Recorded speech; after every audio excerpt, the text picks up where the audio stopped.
Alhamdulillahi Rabbil Alameen. Salatu wassalamu alayka ya Rasulullah. Salatu wassalamu alayka ya Habibullah. Inshallah, we start in the name of Allah Sajid, the Master of the universe, and the Day of Judgment. And we send durood and salams on the best of creation, Sayyidina Muhammad sallallahu alayhi wa sallam. Assalamu alaikum wa rahmatullahi wa barakatuh. MashaAllah. Inshallah, it's now a good few days into Ramadan, and Brother Tabriz has reminded us about the rewards we can accumulate in Ramadan. One good deed is multiplied by 70 times. And Alhamdulillah, Allah Azza wa Jal has blessed us to be in these gatherings and collect these rewards. Many people give zakat in this time of the year. Why? So the rewards get multiplied. We may be extra generous on top of our zakat, like the way the brothers are calling towards that. The theme of this Taraweeh, this Ramadan, what has the theme been from the brothers when they're doing the nasiyah?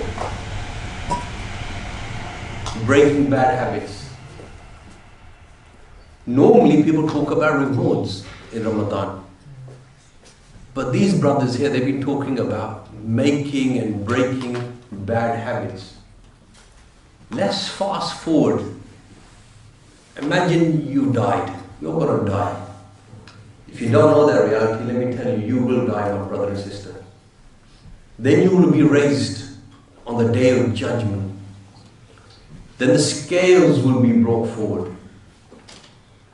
And all of these good deeds that we've done, Allah is al-Ghani, He's generous. Just look at what was mentioned and how a brother was motivated to give money, mashallah. It's good, very good. But look at the love of these brothers, which you'll understand when they're talking to you about breaking bad habits. When all of your good deeds are piled up, the actions of your bad habits now will come into play. How? If you verbally abuse somebody, you've done jealousy, you harmed somebody with your hand, that person is going to come up. He'll be brought forward on the Day of Judgment. So and so did this to me. And do you know what's going to happen on that day? They're going to start taking your good deeds.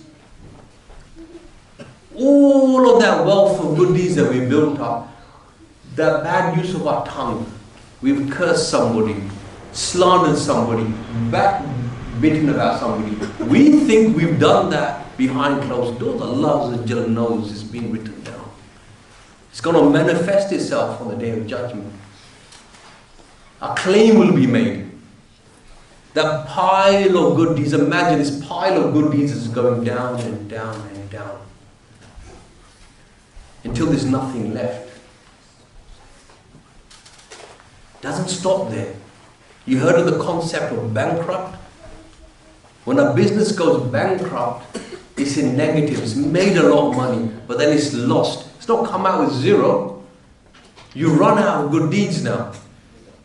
Now you are going to take on the bad deeds of that person that you've done jealousy with, done zulm to, with your hands, with your eyes. If you unlawfully imagine certain things about a sister or a brother.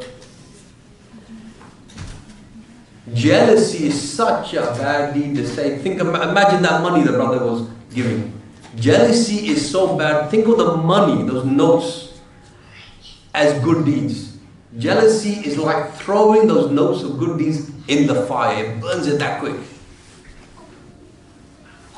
Now the love that's coming from here from our teachers is why is it so important to change our character and change our bad deeds so we don't end up bankrupt on the Day of Judgment.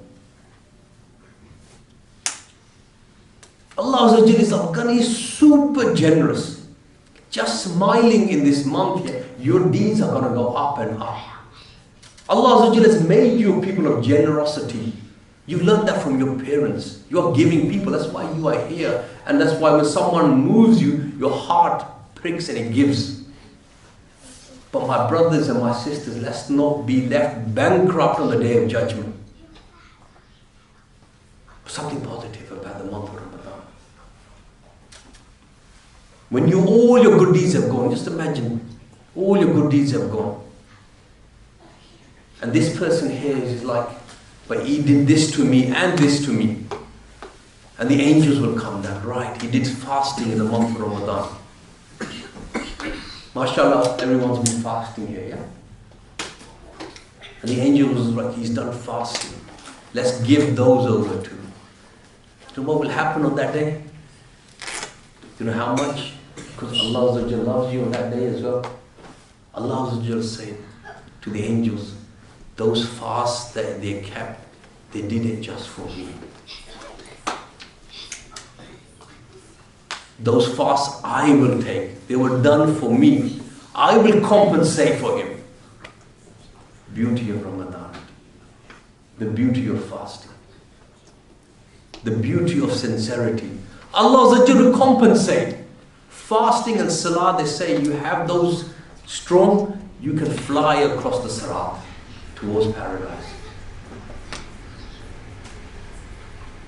And just imagine if you have fasting, if you have control of your bad habits, and you are attaining all these blessings, what will the day of judgment be like? Your death will be like a paradise. Your death, the day they put you in the grave here, it will be like a breeze from Jannah. Imagine that. Life begins.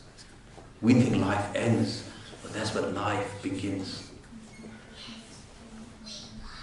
Now I'm going to go into a Durood Majlis. Now I will give you, we're going to come into the mode of, you see, the thing with breaking habits is you need some power. You need power.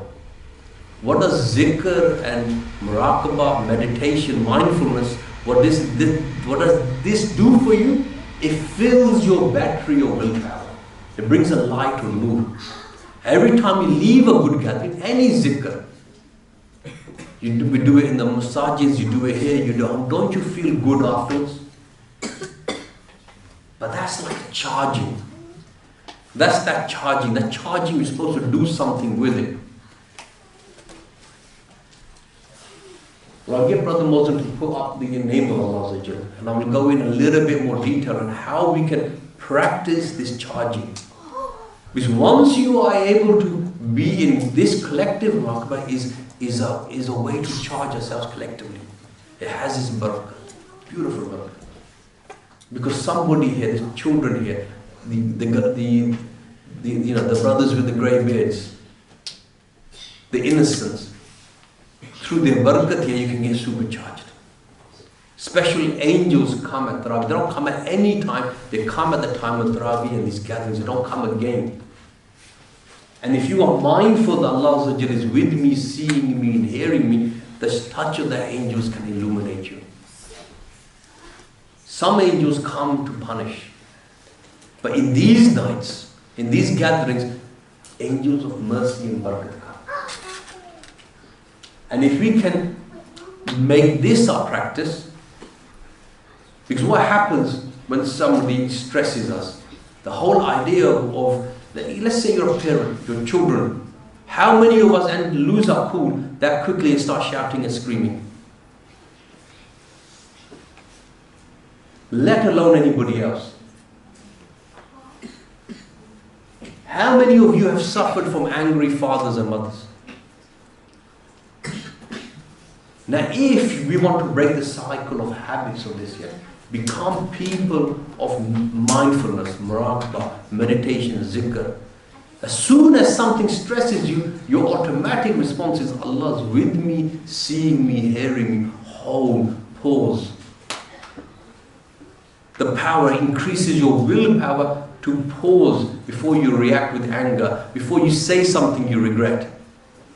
And if you say something you regret, what happens to a lot of people is they carry on. They know they've done something wrong. They feel guilty, they're shouting at their children. They feel good, but they carry on because they don't know what else to do. But imagine you're able to internalize these practices, bring it out in your real life. What sort of person will you be walking on the face of this earth? What type of parent will you be? Brother, work colleague. Something stressful comes, your automatic response is, Allah is with me, seeing me, hearing me. He's watching how I respond now.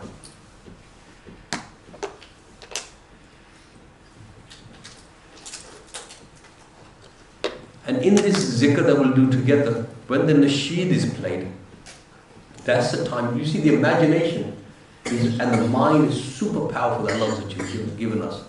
We have the choice where to direct it. How many of us in this Tarawih where our imagination is at work or our problems are at home? The Imam is reading, but we're at work, or we're sorting out this problem at home, or this, or what's going to happen here, then everywhere.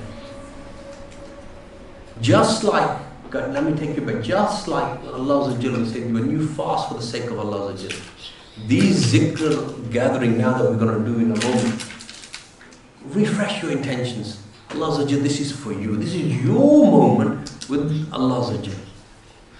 And when the nasheed plays, the idea with the nasheed is that's the time you take your mind and your imagination to the Prophet ﷺ.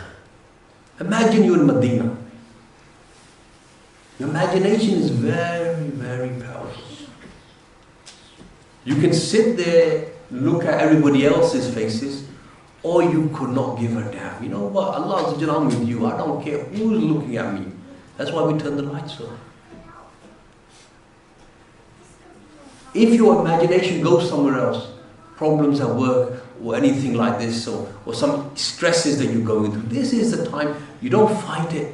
Just turn to Allah. Just go into dua.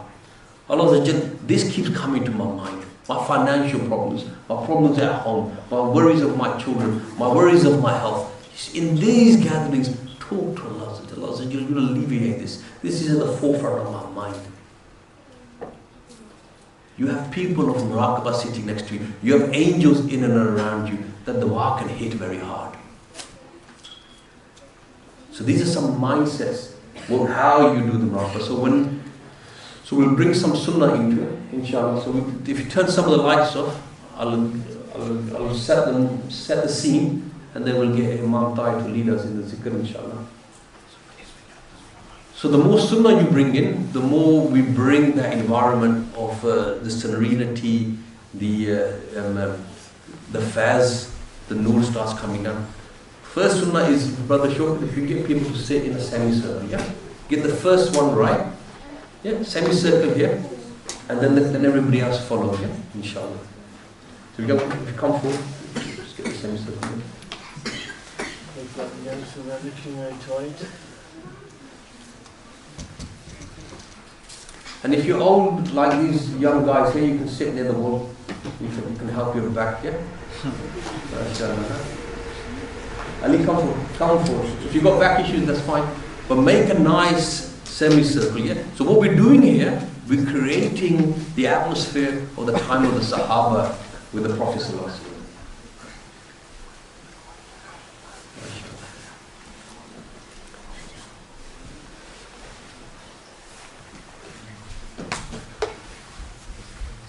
Now I want you to look, just have a look here at the name of Allah. We can't see Allah. We will see Allah in Jannah, in heaven. But Allah has given us their beautiful name. So just to set the scene, look at the beautiful name of Allah and think Allah is with me, seeing me, hearing me. This is a loud zikr, inshallah. There are different types of zikr. You can do silent meditation, but this one's a collective and a loud one. We shout so much. We're in a football game, we're shouting our team. We're shouting our mother who's across the road when we shouldn't be. How many times, Sadiq, leave the water bottle there. can disturb other people.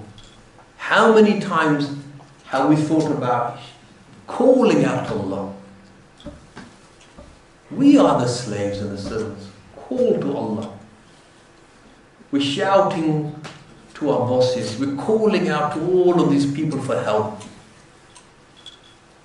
How many times do we call to Allah?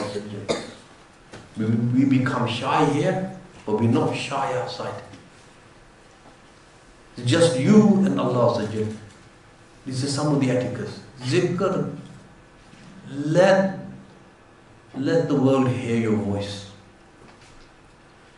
Inshallah, so I'll pass over to Imam Tahir, inshallah.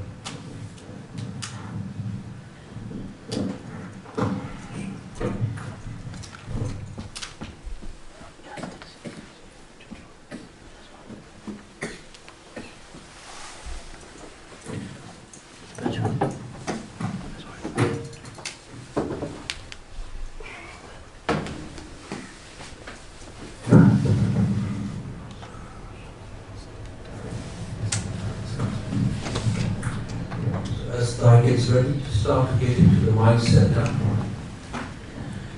Is there any more lights we need to turn on now?